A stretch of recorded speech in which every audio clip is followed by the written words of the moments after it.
Jason Howell reports from Google I/O. Mark Gurman from Bloomberg tells us what to expect with the new Mac OS, the new iOS, and the new Watch OS. Will Oremus from Medium tells us what happens when Satan slid into his DMs. And Owen J.J. Stone has some words for me about letting my kids play video games. All that and more coming up on Tech News Weekly.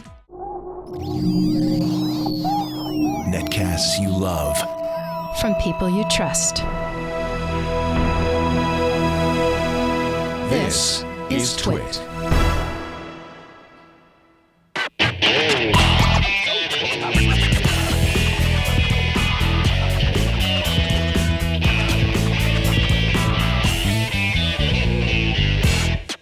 This is Tech News Weekly, episode 82, recorded Thursday, May 9th, 2019. This episode of Tech News Weekly is brought to you by LinkedIn Talent Solutions. Find the right people for your business this year at linkedin.com/technews and get $50 off your first job post. Terms and conditions apply.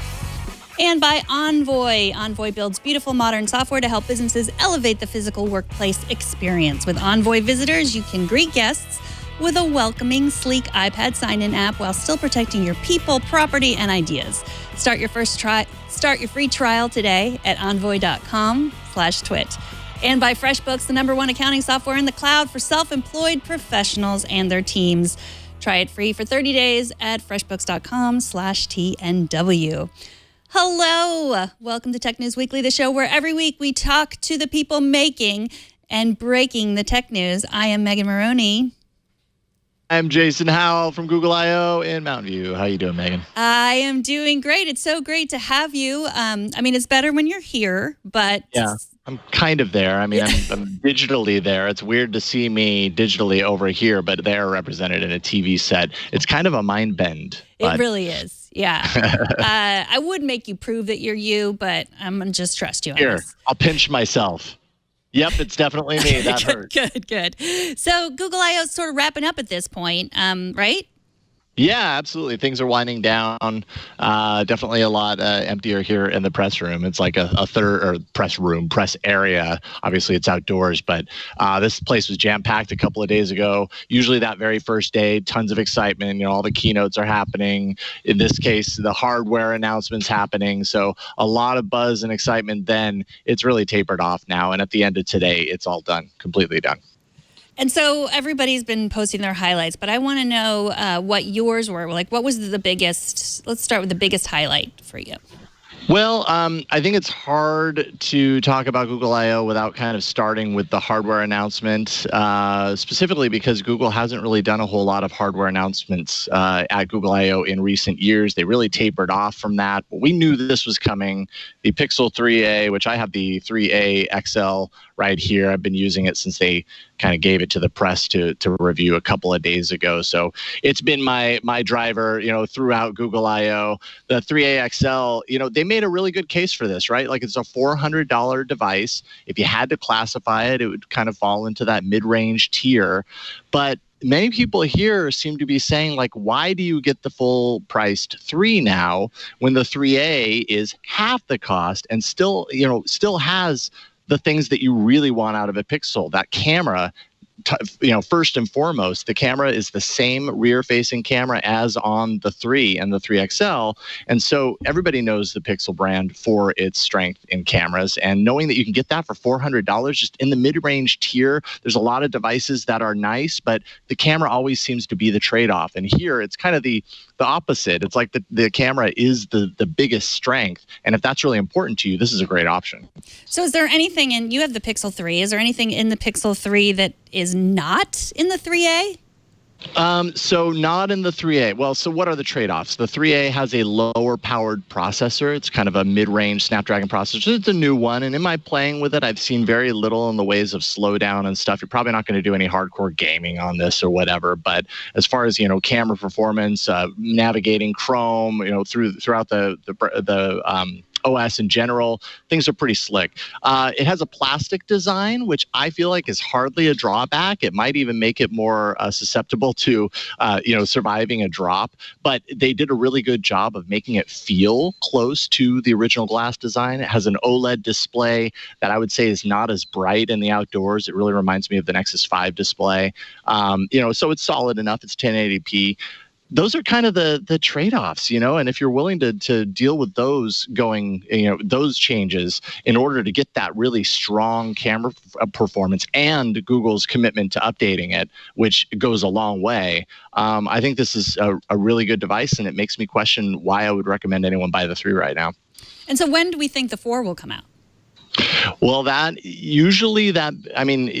if previous announcements are to, be followed as far as like a trend, it would happen sometime in October. And I think this really makes me curious what Google's going to do on the 4, because the design of 1 through 3 have been very similar. Obviously, the 3A looks it looks almost identical to the design of the 3.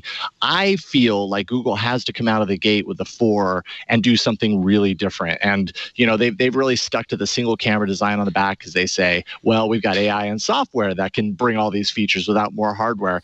I keep thinking, well, yeah, but if you take that software and that AI and apply it to more hardware, just think of what you can pull off, right? They're going to have to really justify why people pay premium price for a phone, especially when they have a phone that's half the price, that's doing the most of the important stuff of their current premium device. It's got to really stand out.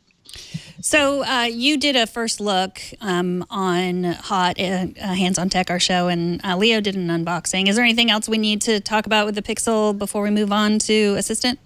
No, other than to say that I'm playing around with it. So far, I really like it, actually. I have a case on it that's almost identical to the case that I have on my 3, and very, very often I can't tell which one I'm using. There's few trade-off, like the notch would be the big giveaway, but that tells me something. So full review coming to Hands on Tech sometime within the next week or so. So there was a big demo, a big Assistant demo that everyone was super excited about being able to stop a timer without saying the Google wake word. Tell us about what else Assistant can do. I just thought it was so funny. That was one of the few things that I tweeted about. And then when I really thought about it, I was like, man, if I'm getting excited about not having to, say, hey, G, in order to stop my timer, like, what does that say about the quality of these announcements?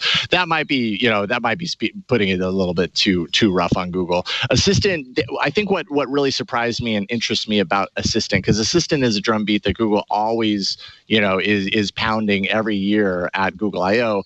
This time what they're talking about is about miniaturizing, about shrinking down all of the machine learning mechanisms and fitting them onto the device, right? So they're talking about drastic improvements on taking these models that currently exist in the cloud, shrinking them down so that they can exist on your smartphone. And what does that do? That improves privacy implications, right? That keeps, from what Google was saying, that keeps them from receiving all of this information. So that makes privacy-minded individuals a little bit happier.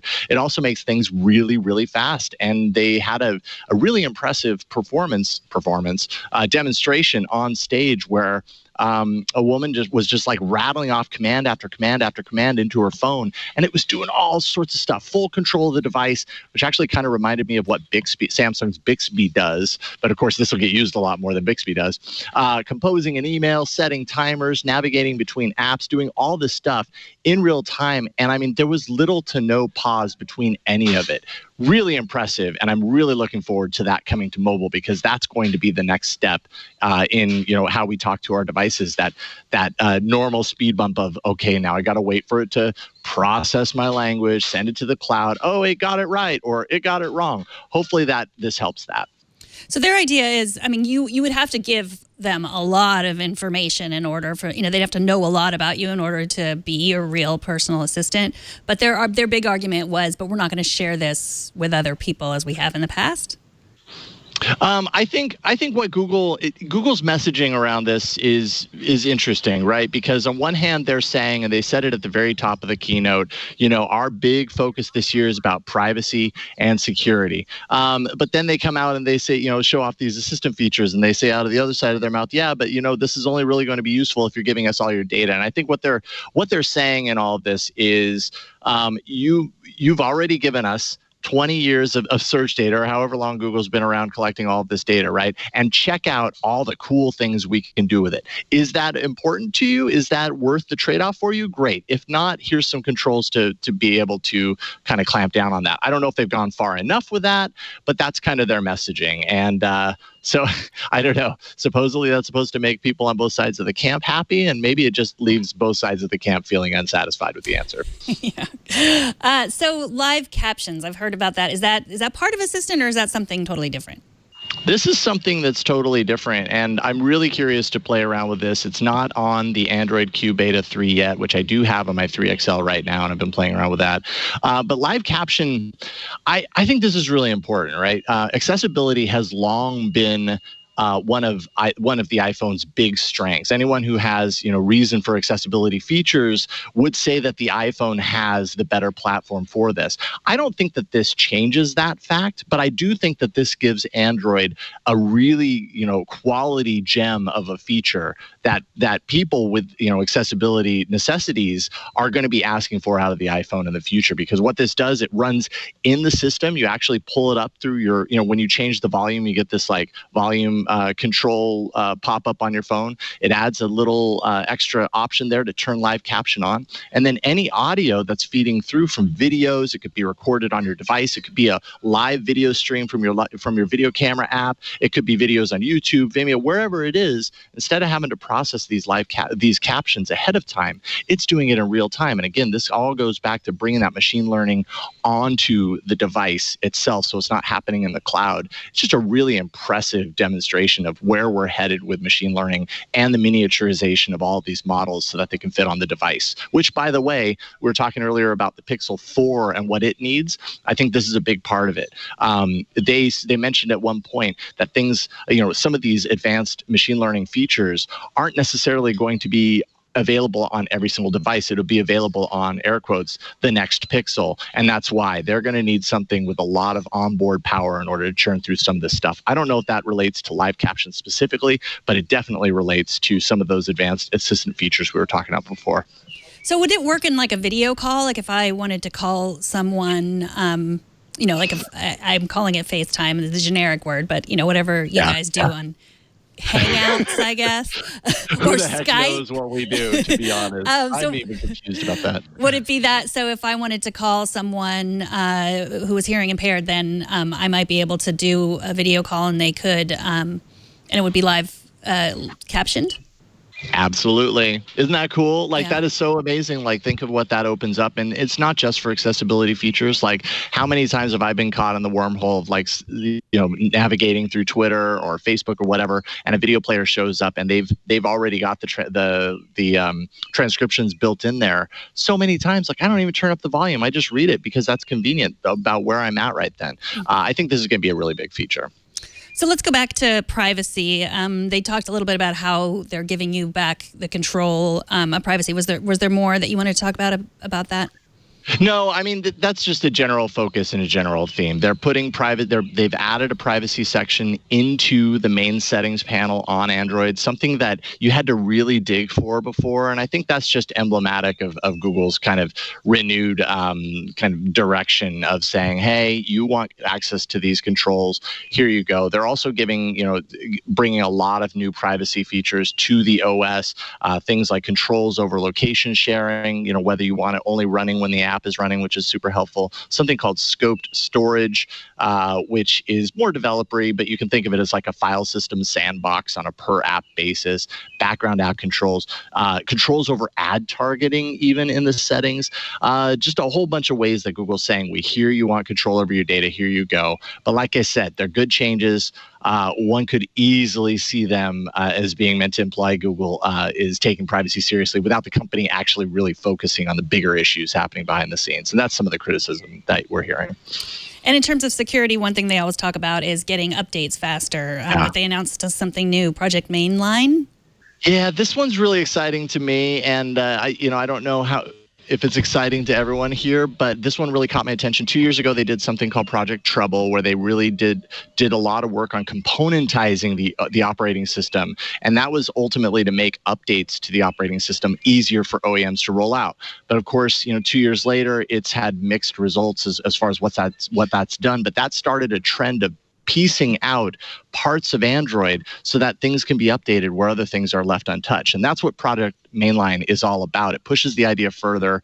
It's meant to separate from the monthly security patch schedule and update pieces of the phone as needed, kind of going around the OEMs. Now, OEMs agree to this when they install Google's Android Q on their devices, which basically what that means is through those coordinations, there's like 12 at this point core components inside the operating system that are updatable. So, for example, media codecs is one of those.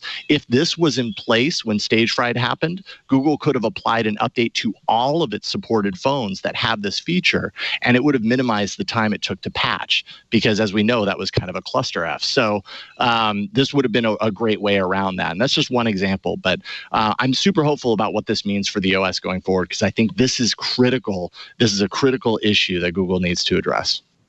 So you're going to come on Twit, the big Sunday show, so you can talk at length about everything that you saw. And you're tweeting about it, I presume, at... I'm tweeting when I have things to tweet about. But yeah, I'm having a lot of fun here. I'm going to wrap things up. Florence Ion, my co-host on All About Android, she sits down with Hiroshi Lockheimer, the head of Android, here at a fireside chat on stage. So there's going to be a ton of people in the audience and live online watching. She's also going to be on Twit this weekend, so she's going to talk a lot about that. I'm really looking forward to that. That's what's up next for me. Awesome. Well, we hope to see you when you're back in the office next week. Thank you, Megan. This is a lot of fun being a guest today. All right. Take care. Have fun. All right. Bye. After the break, find out how iOS 13 might nag you about how loud you play your music. But first, this episode of Tech News Weekly is brought to you by LinkedIn Talent Solutions. Any person you hire can make a huge impact on your business, sometimes good, sometimes bad. That is why it is so important to find the right person, the good person. But where are you, perfect employee? You can post a job on a job board and hope that that perfect employee will find your job listing. But let's think about it for a minute. How often do you hang out on random job boards? Don't leave finding someone great to chance when you can post your job to a place where people go every day to make connections, grow in their career, and discover job opportunities. That place I'm talking about, of course, is LinkedIn. I'm going to ask you a question. Guess how much of the U.S. workforce is on LinkedIn? Go ahead, guess. You have a number in your mind. Are you thinking of 70%? Because that's what it is. 70% of the U.S. workforce is on LinkedIn. There's a pretty good chance that that perfect person is part of that 70%. Here's another good stat for you. A company hires someone every 8 seconds using LinkedIn. So do not wait. Share your company story and attract the right talent. Do it now. Go to linkedin.com/technews and get $50 off your first job post. That's linkedin.com/technews to get $50 off your first job post. Terms and conditions apply. That's linkedin.com/technews. Apple's big developer conference starts in about a month, and the company will once again walk the fine line of trying to convince developers to create fantastic apps while also showing off an operating system that might make those apps obsolete. Joining us to talk about this is Mark Gurman from Bloomberg. Welcome back to the show, Mark.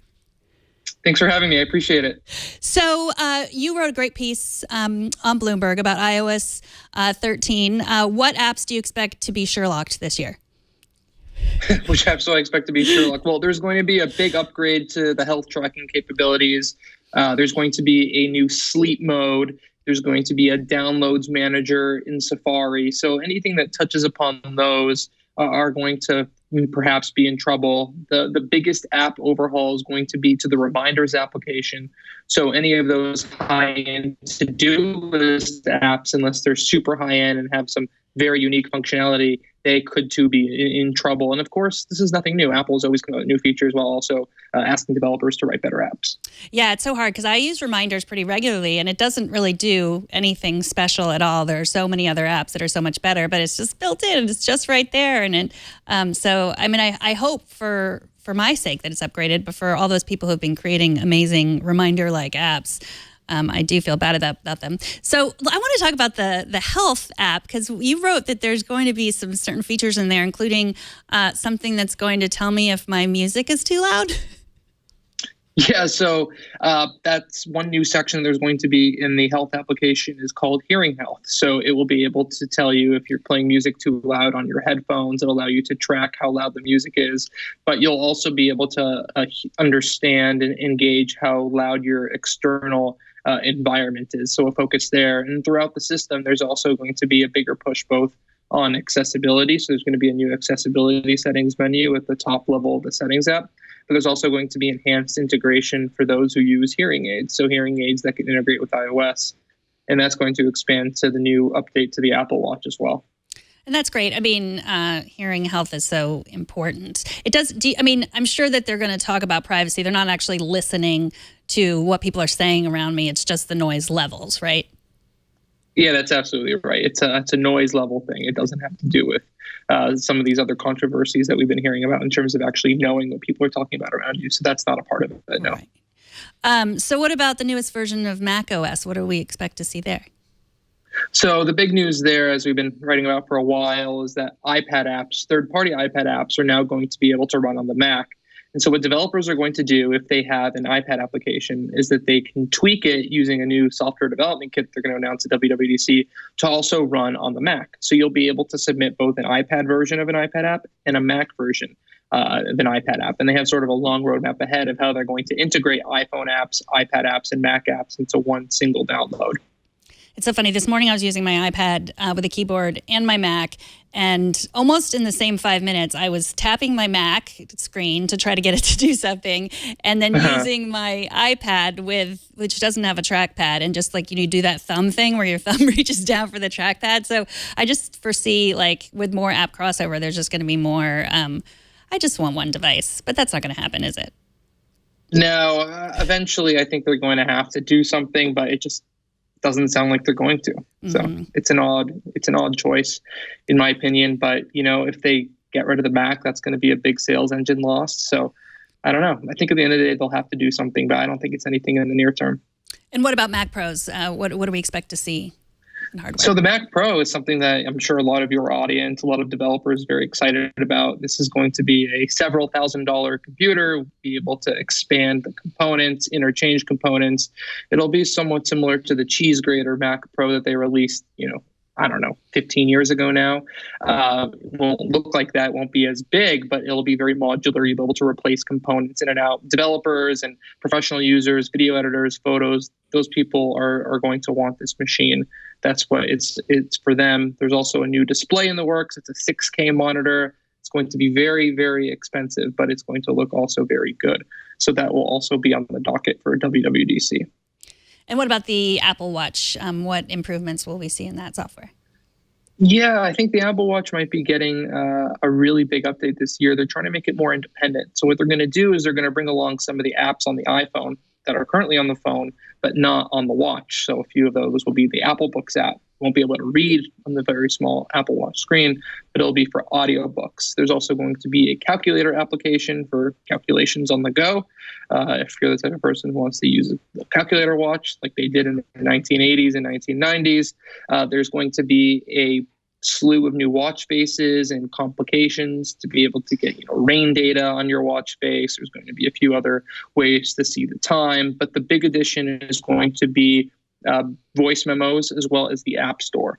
So the App Store will be on the watch itself. Now, it's unclear how well that will work since the screen is so small and the App Store has so many applications, but that's what they're doing. They're moving the store from the phone app, the companion app for the watch, to the watch itself. So you could be out and about, leave your phone behind, and download applications over your cellular network or a Wi-Fi network that you're connected to. That's amazing. So you say that we're going to get a calculator. I already use pCalc, an independent app on my Apple Watch. And that developer, he's been working for Apple, working on Apple products, used to work for Apple, doesn't anymore. And so how does Apple lure these developers and really just say, like, we love you, we want you to keep making apps, basically so they can take 30% of everything. But we're also going to use what you've created, see how people like it and use it, and make it ourselves. And then, sorry for you. Yeah, it's really unfortunate for these developers who spend so much time and money, resources developing these things, and then having Apple sort of, like you said, Sherlock them and come out with their own versions of those applications. I don't know what to tell those developers, but some of these independent developers, like the one you mentioned for pCalc, they have a very large and dedicated audience, and I don't see developers like that going away anytime soon. So I think they'll fight through this, and if history is any guide, Apple's calculator app functionality will definitely not be as advanced as pCalc. Likewise for the other new apps that they'll be launching. Yeah, that's James Thompson, who is the developer. And yeah, he has a more developed app, calculator app for the iPad and yeah, it's true. Like, I guess the best advice is do a lot of stuff. Don't just put all your developing eggs in one basket. So do you think we'll hear more about the services more details about the services that we didn't hear about, like how much it's going to cost for the game subscription service on iOS, or more about the credit card they talked about, like how there's going to be a finance app? Do you think we're going to hear more details that we didn't hear about those services in the last event? I think so. On the Apple Card, we might get an update on that. Maybe they'll be more specific on the timing, how that development is going. Apple Arcade, I think, is going to be for sure something discussed, because something so core to the Apple Arcade service is this new way of running iPad apps on Macs, right? Because that's basically going to be a core piece of this, being able to run the same game on all of Apple's hardware platforms. And this change coming to the Mac is at the center of making that happen. So I think for sure we'll hear about that. I don't believe they even revealed pricing for the Apple exact timing. So I think they're going to say, hey, that's going to be part of these new OS updates. And so that will be something discussed in some detail at WWDC, whether that's at the main keynote or one of the side keynotes specific to developers later in the week. So if apps are going to run, if the same games or apps are going to run on iOS and Mac OS, does that mean for consumers, will they have to pay twice for those games since the developers aren't developing them twice? Yeah, that's a good question. I'll answer that in terms of the third-party iPad apps in general. So right now, it seems like they are going to be separate applications. So I think developers will have sway if they want to charge twice for the iPad version on the Mac, in addition to the iPad version on the iPad. But in terms of the gaming service that you mentioned in particular, I think that's going to be part of one subscription bundle. So that's not something that will be charged twice. That will be something that you have probably a $10 or $15 monthly fee, runs on all of your hardware devices, but you're paying just that fee. You're not paying a single download price. Right. Mark Gurman writes about Apple and devices for Bloomberg. You can read his piece on everything to expect at WWDC this year. Plus, he has a great explainer on how the Apple Store has lost its luster. Find that on Bloomberg.com. Mark, thank you. It is always a pleasure to talk to you. Thank you. Likewise. Take care. After the break, what happens when Satan slides into your DMs? But first, this episode of Tech News Weekly is brought to you by Envoy. It's time to welcome guests to the modern lobby and for you to be ready for everything that comes through your front door. Envoy Visitors is an iPad kiosk that makes workplaces more efficient.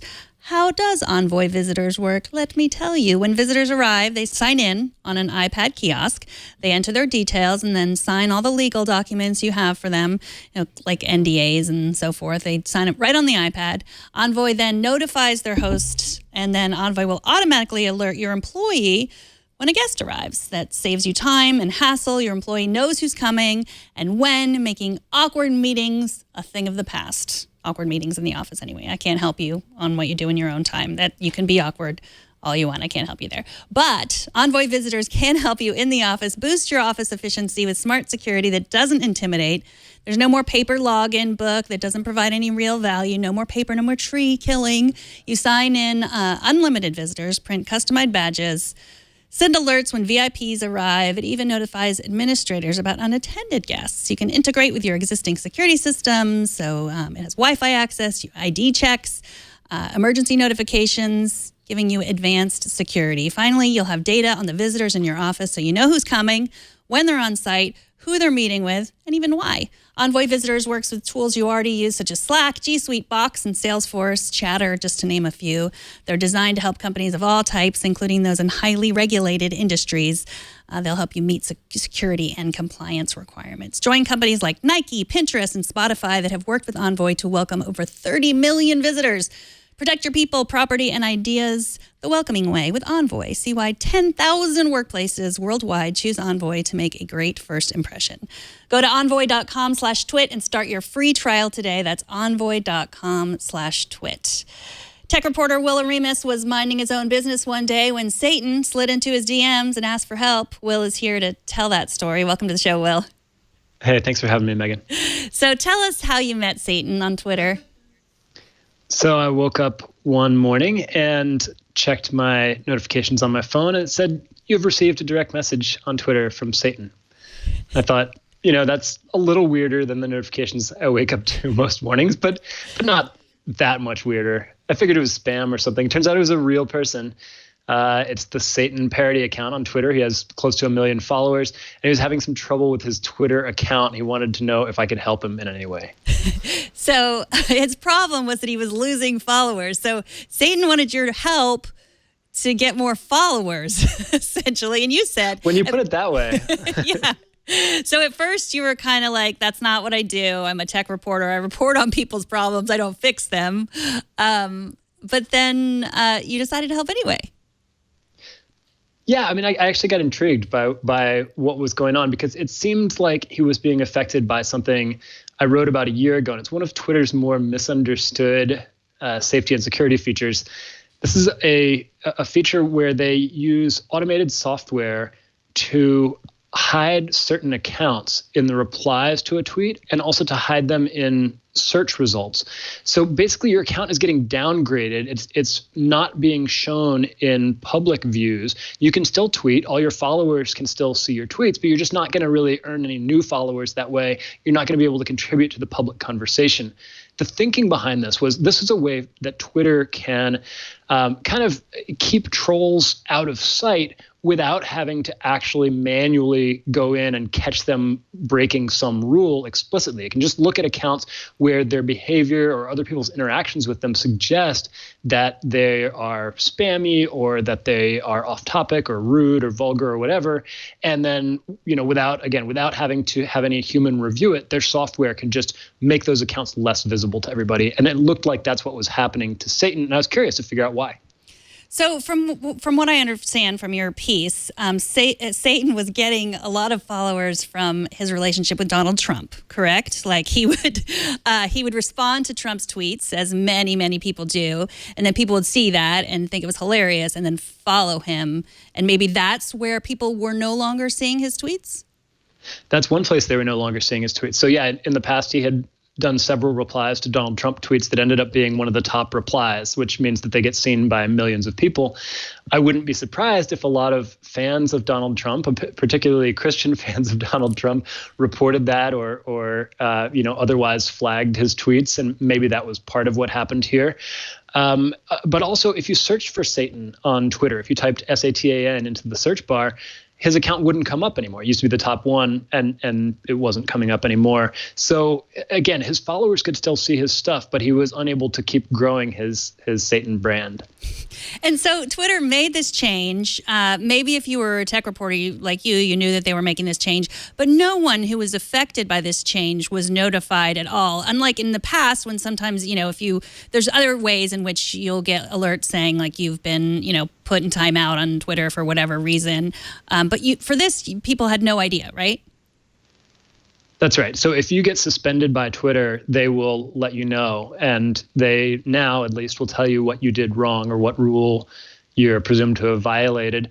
And then you can kind of get in touch with them and try to get reinstated. Sometimes they'll give you a specific action you can take. Like if you delete these 3 tweets, then your account can be reinstated.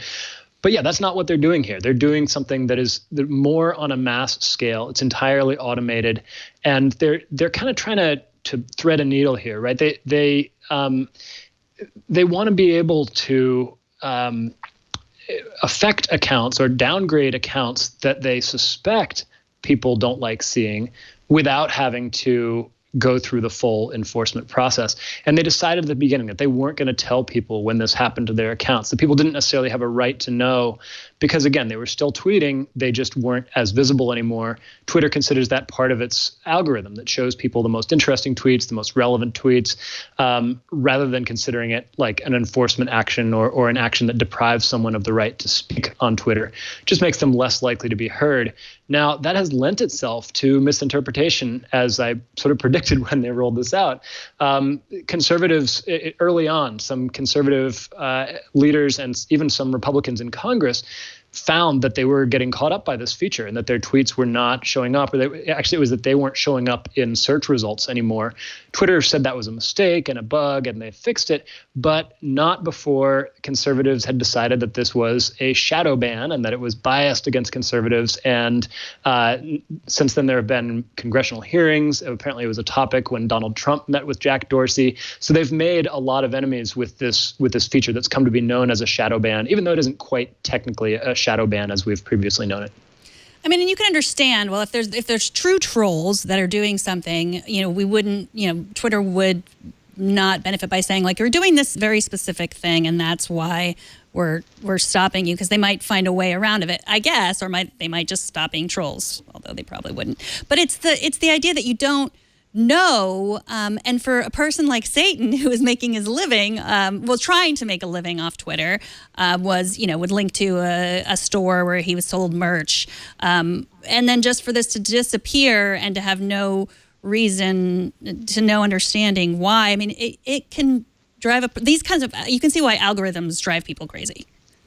Yeah, I mean, it just feels like he has no control over it. And not only that, but he tried to tweet at Twitter. He tweeted at Jack. He tweeted at Del Harvey, who's their VP of Trust and Safety. He tweeted at Support, which is their customer support account. He tweeted at the ads account. He did everything he could to think of to get in touch with somebody at Twitter to figure out why this was happening and how he could fix it. Nobody got back to him. And still, even since my story, he says that nobody has gotten back to him or reached out to him. So, yeah, your account is getting affected by Twitter's algorithm, and there's no you're not given a heads up. There's no recourse. There's literally nothing you can do about it. And so it does understandably make somebody feel helpless, and even made me feel a little bit of sympathy for the devil in this case. And so Twitter did respond to you in one way, and Satan had not always owned this account, or owned it and sold it and bought it back, or there was some transferring of accounts, and Twitter said maybe that has to do with why he was being muted or something. Yeah, and that gets at one of the troubles with transparency on Twitter and other social platforms, is that the platforms don't like to talk publicly about an individual account. And that's partly for privacy reasons, or reasons of sort of a power disparity between the company and any individual user. But they kind of hinted to me, without saying as much, that maybe it was because some other account they had managed to link to this account that as being owned by the same person, and that one had gotten in trouble somehow or run afoul of Twitter's rules, and so the Satan account was being affected as well. But that wasn't sort of a definitive answer. They still haven't told Satan himself, who's, by the way, a 26-year-old British lad who works in a shop. That's the person behind the Satan account. So they didn't tell him about it, and that was just sort of the best hint I could get from them as to why this might be the case. He did admit that he had gotten that account from somebody else years ago. He thinks it would be a little strange if something that happened 6 or 8 years ago was just affecting his account now, but that's a possibility. And again, I'm not going to rule out the possibility that Satan didn't do something very wrong that we just don't know about, or that I don't know about, but Twitter couldn't point me to anything in particular that he had done wrong or that violated its rules.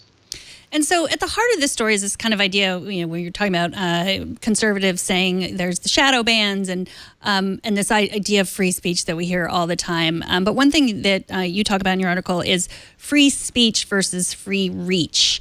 Talk a little bit about that. Yeah, so this program by Twitter, I mean, I'm giving it a hard time here because I think there are flaws with it. But there's also a really understandable rationale behind it, I think. So an idea that has sort of gained currency among critics of social platforms recently is this idea of free speech but not free reach. Renee DiResta, who's testified before Congress on this kind of stuff, is one of the people who's championed this idea. And the thought is, look, all right, you have people who are saying hateful stuff or bigoted stuff or potentially dangerous stuff on social platforms that a lot of people don't want to see. At the same time, you don't necessarily want to be in the business of denying people the right to speak unless you really, unless it's really egregious or unless there's a clear rules violation. So what if there are ways that these social platforms can make sure their algorithms aren't amplifying these people, right? Like still give them the chance to speak, still give them the chance to reach the people who have chosen to follow them, but make sure that your algorithm doesn't broadcast them to people who don't want that type of stuff in their feeds. You could see this being applied to someone like Alex Jones. You could see it being applied to all sorts of folks who may indeed have the right to speak, but who a lot of people just don't want to hear, and a lot of what they say might be really offensive to people who aren't already in their camp or haven't chosen to seek that out. So just to be clear, if someone has a problem with Twitter, they should contact you first, right? And did you want to give your phone number? Thank you for that opportunity, Megan. So no, you are just a writer, a senior writer at OneZero for Medium. You're writing about people's problems, only occasionally solving them or trying to solve them. But I did not solve Satan's problems. But I'll update you if anything changes. I told him to get in touch if he ever finds himself reinstated somehow, or if he ever hears from Twitter. But he still hasn't so far. I mean, this sort of made me think of how everyone thinks that their phone is listening to them because you see the Facebook ad that you just talked about, when we know it's not really listening to us. But like, there's so many signals, we have no idea like what all the advertising signals are coming at us to show us these ads, and we'll never know because they're these black boxes. And so I need to know why Satan isn't more popular on Twitter. Yeah. I mean, the algorithm is a double-edged sword. I mean, it can make you go viral and make you extremely popular for reasons that are opaque. And now we're learning that when these social platforms try to undo that, they can also catch up maybe innocent accounts and make them harder to find for reasons that are just as opaque. Will Oremus is a senior writer at OneZero for Medium. You can read this full story plus Will's coverage of Google I.O. at onezero.medium.com. Thanks so much for joining us. Thanks a lot, Megan. Take care. So after the break, I have never bought my children a gaming system, and Owen J.J. Stone has something to say about it. But first, this episode of Tech News Weekly is brought to you by FreshBooks, the #1 accounting software that takes the pain and frustration out of the billing process. From starting a project to accepting a payment, you will spend less time on your paperwork and more time doing the work you love when you use FreshBooks. FreshBooks lets you create professional-looking invoices in just a few seconds. It'll let you record expenses automatically and track your time quickly and efficiently so you can focus on what matters most, serving the needs of your clients. Now, if you have accounting experience, great. But if you don't, no worries. FreshBooks will do the hard stuff for you. Here's a little sampling of what FreshBooks can do. They will create and send invoices. You can use it to accept credit card payments. No more chasing clients for checks. Log every expense by taking a picture with your smartphone. Stay on budget for every project by tracking what you've spent. Track your productivity. They have easy to understand reports, multi-currency billing, automatic tax calculations, and there's so much more. As a hardworking small business owner, you are constantly evolving to keep up with your customer and industry demands. FreshBooks ensures you have all the information and tools you need to understand and grow your business. FreshBooks mobile app has revolutionized the software accounting world. Imagine being able to communicate with clients, get paid, and organize your expenses all from the palm of your hand. Small business owners in over 120 countries trust FreshBooks.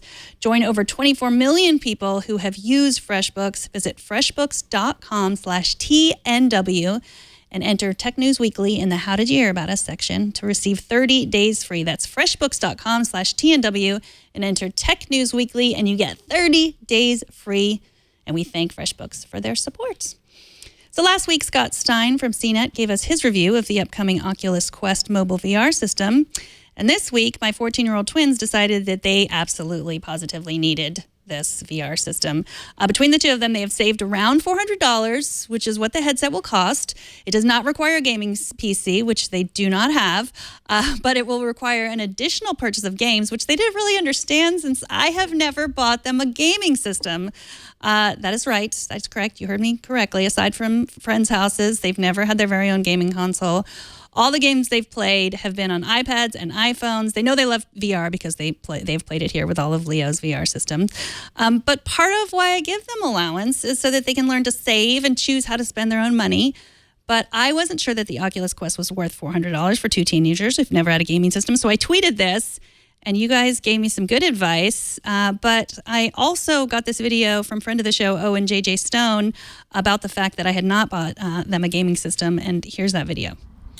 Megan, well, I got a minute now. I was busy all day. Like I said, the kid was sick. I got to work again. What are you doing? Obviously, you sending that tweet means you are out here crying for help. There's no way in the world that you didn't get a Wii system for your children.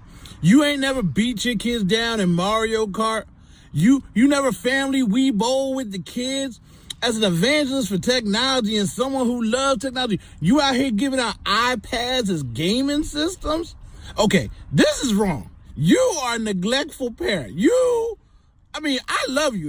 You're a great mom, but the kids deserve better than this. Matter of fact, I don't want to hear about these kids spending their own money on this game system. You owe these kids a game system. Kids, if you're listening, tell your mom, Uncle O said she's buying the system. They want to spend their hard-earned money on some games. Go ahead, let them get some games. There's no way in the world they have to buy their first system on their own with their own dime. No, sir. You should take care of these children. I love you, but you gotta do better than this. No Wii U, no nothing? You ain't never just played a fun family game on the digital? Ooh, I can't.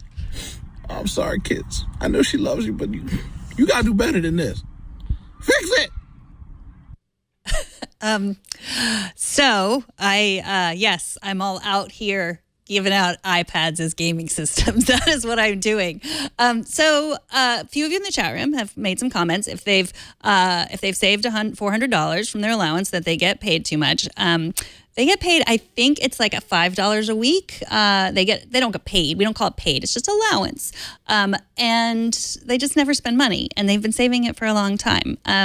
So I don't know. What do you think? Am I a horrible mother? Should I pay for the gaming system and let them pay for the games? Yes. And others of you have pointed out that Owen is now their new best friend. Yes, that's true. I showed them this video and they're 100% Team Owen on this, not surprisingly. But what about you? I want to know. Find me at Megan Morrone on Twitter or email me at megan@twit.tv. Let me know what you think. Yes to VR, no to VR, specifically the Oculus Quest. And also, if you want to tell me I'm a terrible mother, that's fine. Do that too. Tech News Weekly records live every Thursday at 11 a.m. Pacific at twit.tv/live. You can be part of the show by emailing us at tnw@twit.tv. You can subscribe to our show at twit.tv/TNW. Please do that. Whatever podcast app you use, subscribe so that you're the first to know when we put out a new episode. And then follow us on the socials, the Twitter, the Instagram. We're at Twit. We're at Twit Live. Just search Twit on every social. We're there. And I want to thank Alex and both of the Johns. And I especially want to thank you for watching, for listening, and for subscribing. And we'll see you next time on Tech News Weekly. That was ouch. Thank you.